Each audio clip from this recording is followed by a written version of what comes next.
Hello, hello, hello. I'm back to solve part 2 of day 6. Unfortunately, during the time I ran out of energy, so I did not solve it. But here I am to solve it again. So if I turn Quokka back on, no, not Copilot. There we go. I can try and remember where we left off. Right, so I try to do the whole pathing lines thing. For some reason, this is missing something in the real input, which is where I gave up on.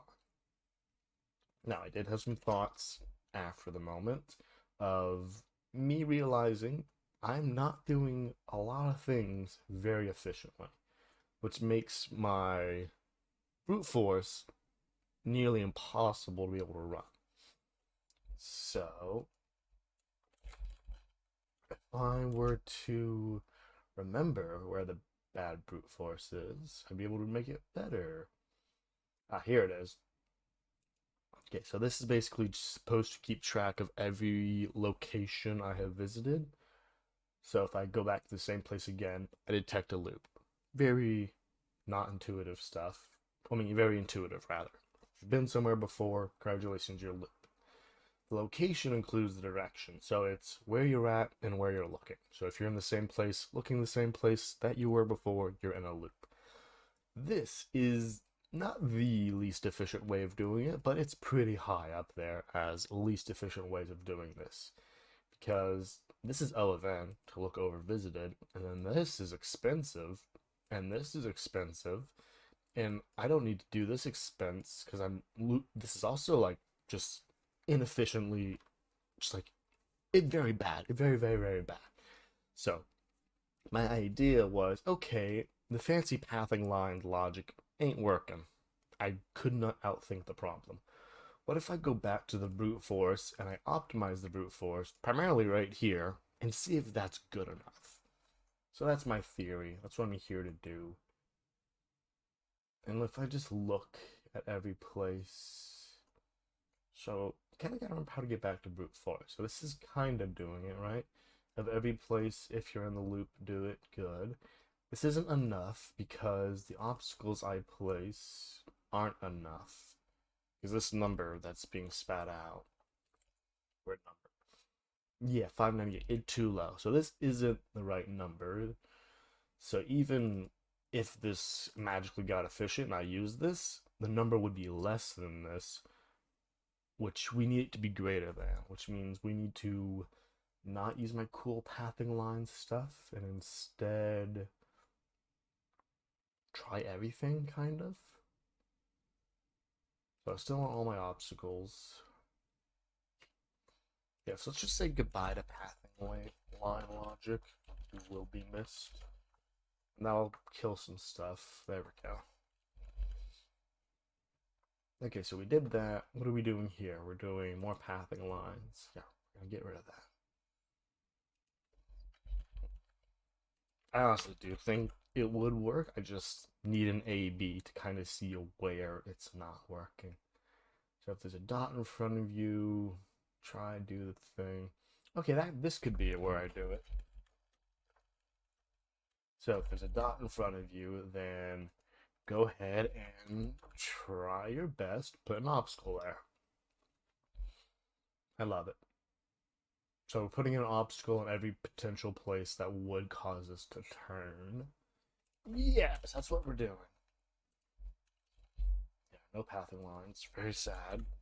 Gonna be a lot of obstacles, I imagine. Oh, I should stop running on the real one. That's gonna kill my computer. Right, there are 43 obstacles. That's probably the same answer part 1, right? 41 distinct positions. So basically, every place we go, we try and place an obstacle. And I bet we have some overlaps there. So let's not do overlaps. So instead of pushing an object, let's push the JSON stringified version of it so we can convert this into a set of strings. That'll remove our duplicates.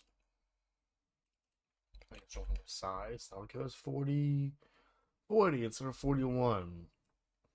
I guess we're not considering our initial or last. Okay, so that's good.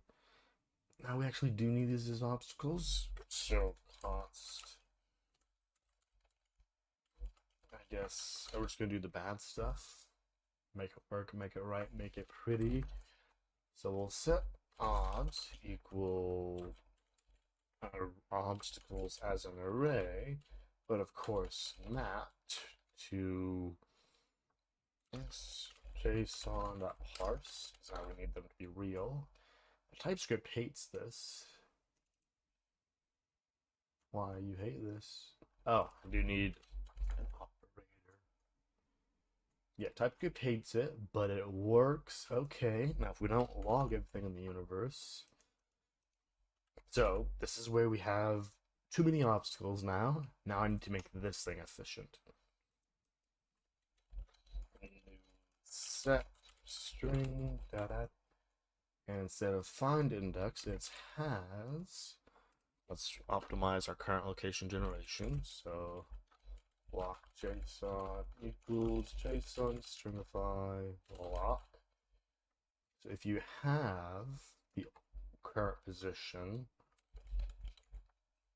that's just Boolean, then you return it. Congratulations, you loop. Otherwise, we're going to add the current location JSON position. Okay, it's running. That was a little bit more delay than I was comfortable with. It means you're doing a lot of work. It's concerning. If it ends in a loop, good. We got rid of duplicates. This is our Sudoku backtracking. Do the thing, check it, undo the thing. Feeling this isn't efficient enough, which scares me. I might need to drop it out of Quokka, but let's see. I hear the fans. They're going, making noises now. Where's my Quokka? Where is... Oh, it's not a terminal tab. I was looking for Wallaby. Ooh, it's a number. 1976. Wonder what kind of year that was. Okay, that was it. Okay, just be more efficient with my brute force. Okay, that was it. Yes, there was a more optimal way of doing it. No, I'm not going to be able to figure it out because I have not had any great revolutions. So I'm going to stage this and then walk through the ugliness that is this current code. And then do what refactorings are possibly. Yep, day 6, optimized, done. Okay, let's... I left it commented. I'll put that back later. Let's comment out all of the crazy funs of actual solving and see how this worked. So I got nothing left over here. Look at me, I don't. Okay, so back to the calendar. What do they want? Well, yeah, so the part 1, they give you a two-dimensional map and your current character position indicated by the caret. There are dots for empty spaces and hashtags or octothorpes or pounds for walls or barrels or obstacles. As you are pathfinding, you go forward until you hit an obstacle, at which point you turn to the right. So then you're going this way, and then you're going this way, and then you're going this way. I believe it draws arrows. Okay, it shows where you go at every point, and then eventually you walk off the universe. Part 1 is to track how many places you've walked on, but uniquely, so distinct positions you've been. So if you walk over a place twice, you do not count it twice. You only count it once. Part 2 was the fancy part that stumped me, in which you have the power to place one obstacle. You need to find out what are all the places that you can place an obstacle that will result and the guard going in an infinite loop. Like this part one, it's a really perfect example. If you place an obstacle here, then it will follow the path and eventually hit this obstacle, take a right turn 90 degrees, and be stuck in this loop. The goal is to figure out how many places you can place obstacles to force the guard robot to go in a loop. In the example, there's 6. My actual was 1976. That's where I got stuck. So let's see what code Past Me wrote. Nobody knows. Let's see. So, solve one. Okay, so we take the world, we split it into this, and then we find the starting location. So we search the world for this, and we find the location, which looks like this, and the world looks like this, which is an array of strings. Then we find the one that is our location, we keep track of its row, and its column, and its character, because that tells us what direction we're moving in. Then we create an array of places we visited. And then while we are on the world, which is what this really long conditional is, so while your row is greater than or equal to 0, less than the world length, while you're on the universe, write down where you've been, convert what direction you're facing to a row and column offset, which is basically a switch case, in which if you're going up, then you are going one row up, which is -1. If you're going to the right, one column to the right. V for down, you're going one row down. Left, one column to the left. So it converts these into offsets. Probably could have done that better, but it's okay.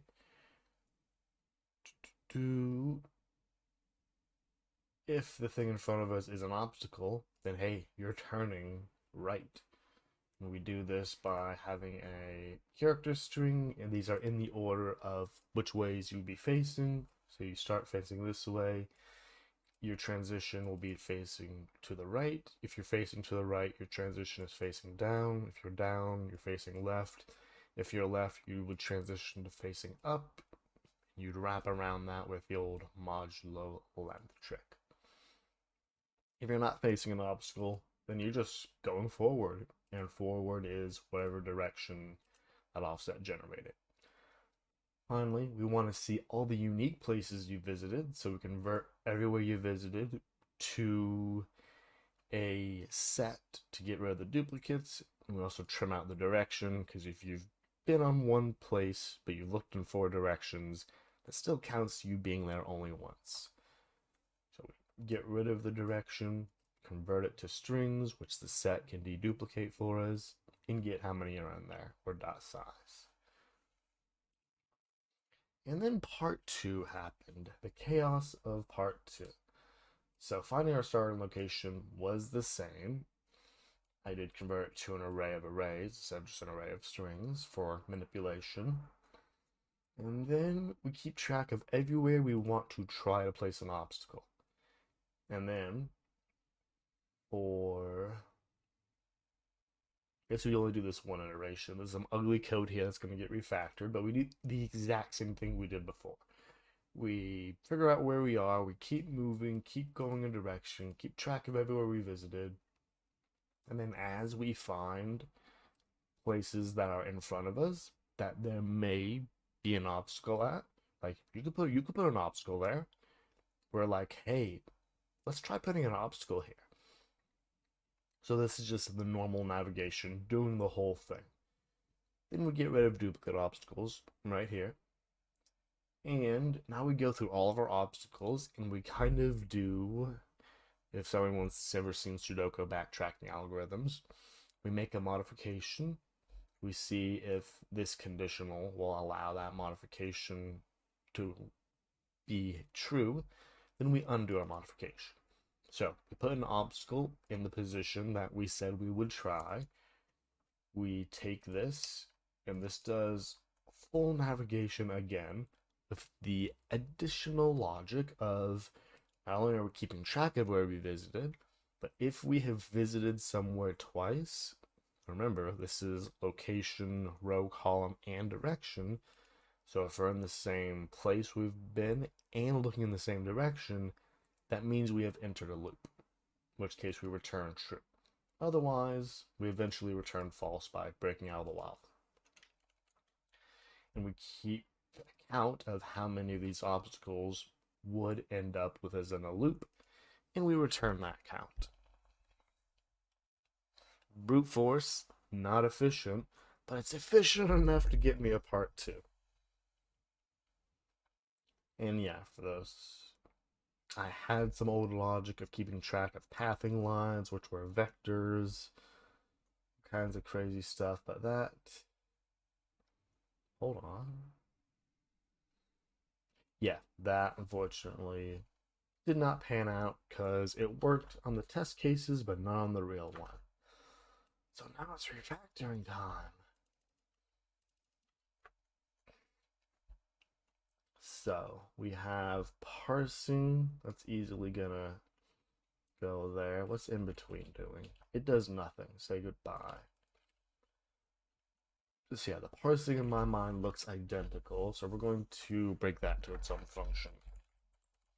Parse world data string. And we're going to return this. Nope, we're going to do it from the part 2 because I believe I converted it to an array of strings, which is what we need. Now we're going to return the world and location, which we could just do right here. Once we find it, we can instantly return world location. Just set this to that value. And another optimization that I am going to make. Not redeclare. Are there 2 of them in here? There's not. It's TypeScript being TypeScript. So what I'm going to do also is instead of keeping track of the character, which isn't what we care about, what we care about is the direction. We need to rotate through the directions. Okay, I'm going to leave that there for now. Coming back to optimize it later. Let's do this.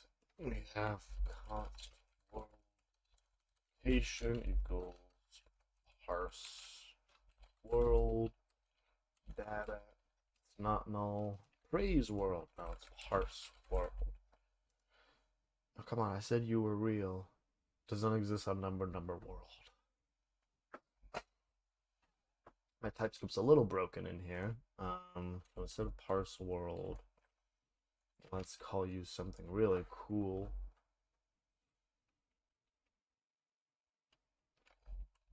Parse map. Hope I haven't used this. I have not. Great, and we do need that because technically the signature says it can return undefined, even though it never does. So we have that. Yeah, we're definitely going to make visited a set instantly. I'm going to go steal that code we did from earlier. Make this modification.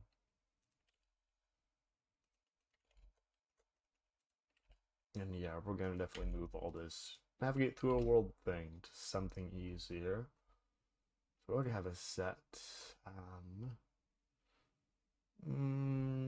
We still want to get to the positions that have been visited. It's like we still need to strip out these. Let me just thinking. Have find robot. Yeah, I can break this out, have it return some stuff. I think it'll be somewhat like this.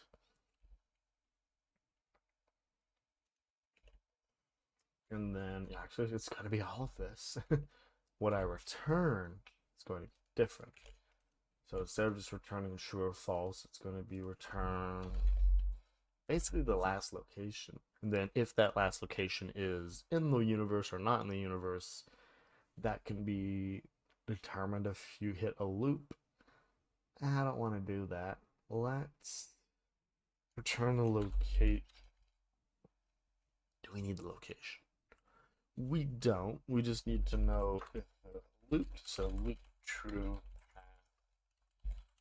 I guess recently visited. There we go. Then it's loop false visited. And then that will allow these to do their own thing. So const visited equals robot location and the world. Boom. Now you still gotta do some work here. So it's visited to an array. Oh, it's visited set of strings. We don't know what these are. These are locations. Location twos. Well, technically they're strings, so we need to map them first.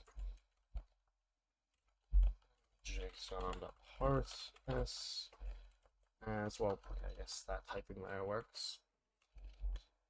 Then we do that to get rid of the character, convert them back into strings. Yeah, this isn't the most efficient, but it works. Let's try and make this at least readable. Map.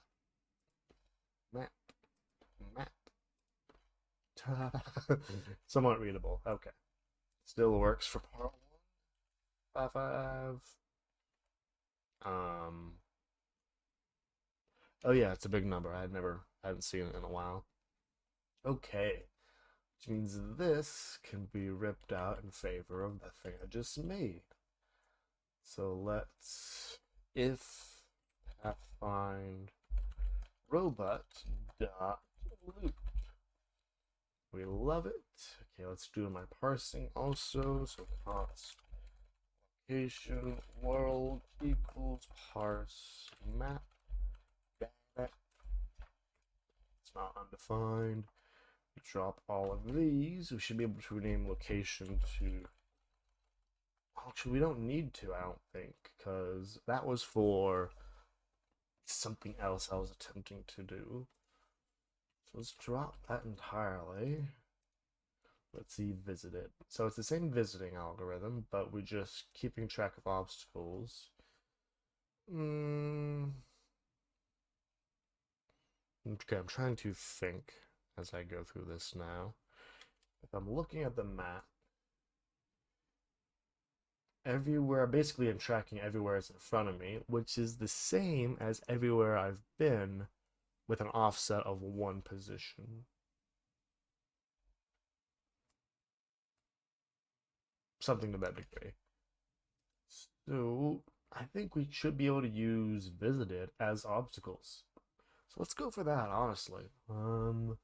Means we don't do this, we don't do this. I should just be able to say goodbye to all this up here. And visited equals the path find robot location world and const obstacles equals visited map JSON.parse as block2 and then map each of these to actual positions. I think I could just destructure it here. Don't know why I didn't do it up there.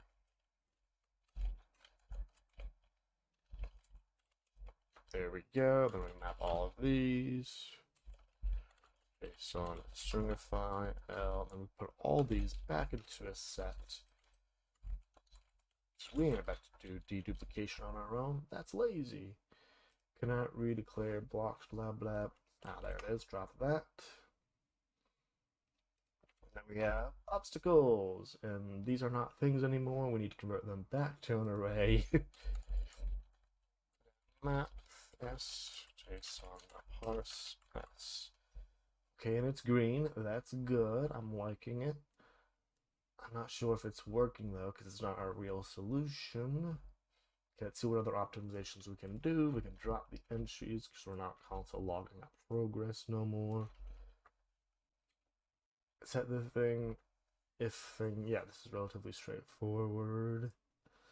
Starting location, do I need to keep doing this? Right, because manipulation by reference, we don't want that getting referenced. So let's just drop this. We'll just make copies of location. Oh no. Oh, because I do that here. There we go. Can't let that get manipulated. Okay, we're just gonna get rid of this and see if it comes up with our special number. 1976. Okay. Computer fans are fanning.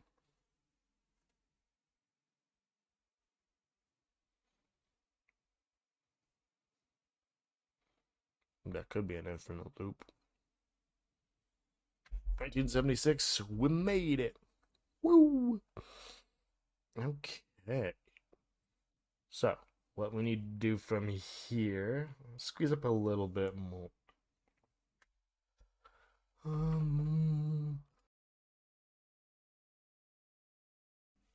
Apologies. Yeah, first let's get rid of this. Keep my computer alive. Get rid of all these comments now that we realize we don't need that old code. We got new code. Yeah, this ain't too pretty here, honestly. Feels like we're doing the same thing twice. Okay, so it's basically it's a thing we're doing twice, so we want to not have to do it twice explicitly. And then let's rename this to It's Found. We can just straight up add in here. It's found plus equal chow. We'll make it a number like so. From all three of those.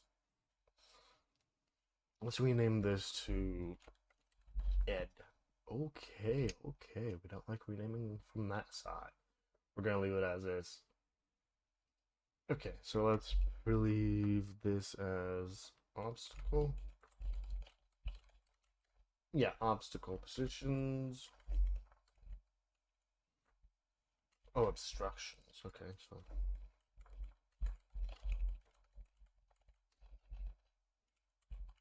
possible obstructions. Love it. Okay, we have this working. I want to degrossify this. So, I think a really cool name for what we're doing here. Thing. By think of a name, I meant implement it first and think of a name later. We do want to turn it back into a set. Yeah, we do. So that is part of the equation.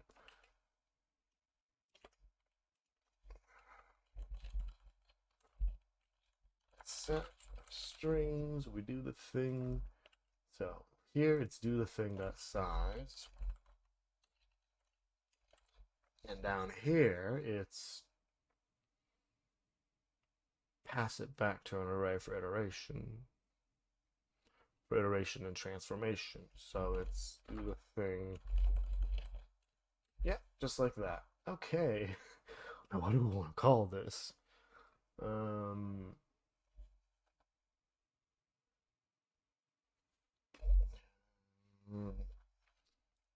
really cool name.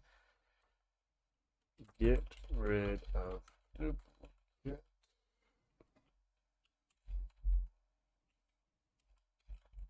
Get rid of duplicate locations. Short. Call it JSON. Block back to JSON. Let's go ahead and destructure it here. RC. It's a lot shorter. So we need the type there. We can just say as block2. Love it. Not really, but it works. Okay. So we have this working. It's honestly looking pretty nice now, despite this being as brutish as it is. It's not that bad. Okay, do I want to go straight to directions or keep these characters around? These characters are kept around because they are used for determining the next character. I can do that with, what is it? An array of directions, as long as I keep the reference the same, allowing the index of to work. So let's do this. directions, and it's just going to be an array of these little tuples right here. So let's grab 3 more. Got it. Yeah, TypeScript's all angry about me because my project is horribly set up. Gonna ignore that. Okay, now we have all of our directions. Guard directions, sure. Now let's say goodbye to characters and character to direction. Then hunt down the squiggles. There we go. Let's actually hunt down lock 2 also. Direction, this is a number. Hey, let's make sure these knows there are also a bunch of tuples in there. Hey, this is supposed to be yeah, thanks. Hadn't typed everything out properly. Direction, and we will need, well, we always know it's facing upwards, so it's guard directions 0. And now that I'm looking at it, this can just be direction index, and I'll just look it up. But I've already said I'm going to store direction, the value, well, direction, the reference to the value, so might as well. Let's const ROCO equals location dot, I guess it's still called this. Boom, fixed it. Oh, because it's in here. I haven't properly typed all the things. Oh no. Okay, location direction equals guard directions, guard direction index. Whoa. Guard direction index of by guard directions length, location direction. You know you're a. Okay, great. So the as const isn't what you want, and if we're going to do typing, let's do it closer to the source. Okay, that works, as we can see by it working. Boom. That's why we love tests. They make refactors so much easier. We have all of our guard directions, our map parsing, which gives us one of those. We extract our offsets from them, and since we are storing the same one in reference, we can use index of to go figure out current index and go to the next one. This is it for my solution. Let's one final walkthrough how this thing works. So, solve 1. We got to parse out the world and our starting location. So head on over to parse map.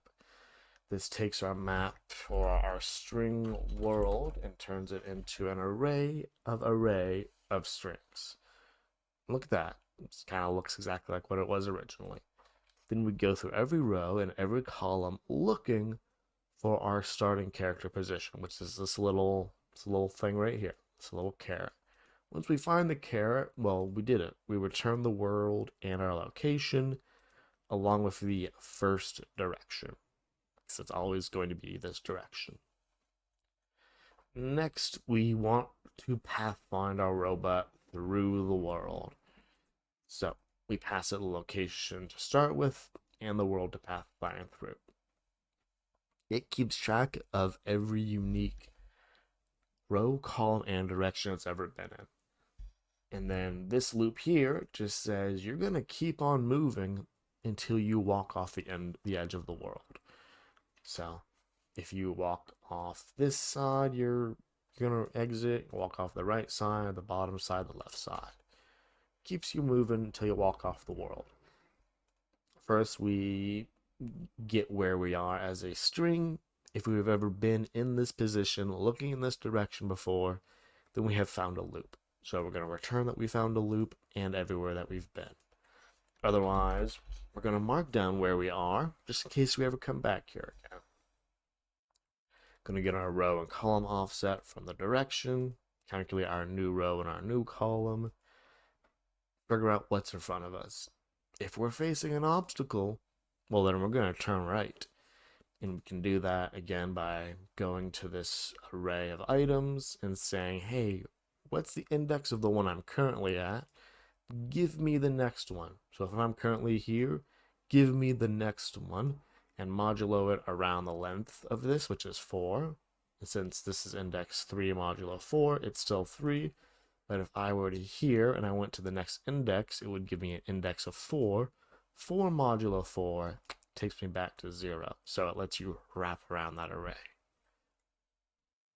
So that's what happens if you are finding something that's an obstacle. You just turn to the right and you keep going. If you haven't found an obstacle, you're going to keep going in the direction that your direction told you to. Finally, if you exit this while loop, it means you walked off the edge of the universe. You were not in a loop. Here's everywhere you've been. For part 1, we just care about everywhere you've been, and we actually don't care if you've been to a single position in multiple directions. We just care if you've been to a single position. So we wrote this very lovely, the best function around. Get rid of duplicate locations. It goes through it, which is, remember, a set of strings, because we were being lazy to get the O of 1 lookup times. First, it converts them back to location 2 objects. And then it gets rid of the direction. That's what we don't want. Then it turns them back into strings. So if you've been, for example, let's walk through 0, 0, but up, for example, and 0, 0, right. Previously, my example's horrible. Previously, these were 2 different entries in our set because their strings are different. But we don't care if you have been to a single position in different directions. We just care if you've been to the position. So if we effectively get rid of the direction, these 2 strings are now back to being identical, which the set will automatically deduplicate for us. And then once it automatically deduplicates it for us, we ask how many there are, which answers the question of how many unique places you visit in part 1. Part 2, of course, where things get a little bit fancier, we actually do pathfinding again, but we use everywhere you've been as a possible where we could place an obstruction at. So literally, like if we look here, everywhere there's an X, we could place an obstacle there. Now, is it going to get you in a loop? We don't know. But for example, 0, 0. Yes, we could technically place an obstacle there. You're never going over there, so that would be a wasted not only placement of an obstacle, but running of this entire thing. So we're not going to attempt to place obstacles on any position that is not an X. So somewhere that you would possibly run into an obstacle. And then we go through all the possible, obstruction, not obstacle, all the obstruction locations. We actually place the obstruction, and we add 1 if you said you ran into a loop. Otherwise, we add 0, and then we unplace the obstruction. I did get a little fancy here. The way this works is this returns a Boolean, whether or not you've been in a loop. And then what we do is we convert that Boolean to a number. So false would evaluate to 0, true would evaluate to 1, and then we add that number to the number of loops found. We are effectively counting how many trues we get.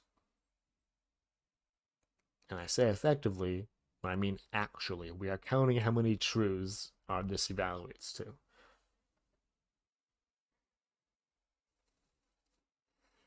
I'm pretty happy with this. Yes, I can do a reduce, but there's this side effect behavior that I personally like this kind of loop style for. Before we call it, I'm going to uncomment that and get this ready to go. Make sure our answers are still being generated. What was the first one? 5,000 something? 5564. Okay, and part 2, 1976. We didn't break it. And there is Admin of Code Day 6, part 2, finished, walked through, factored, and re-walked through. It is a pleasure as always.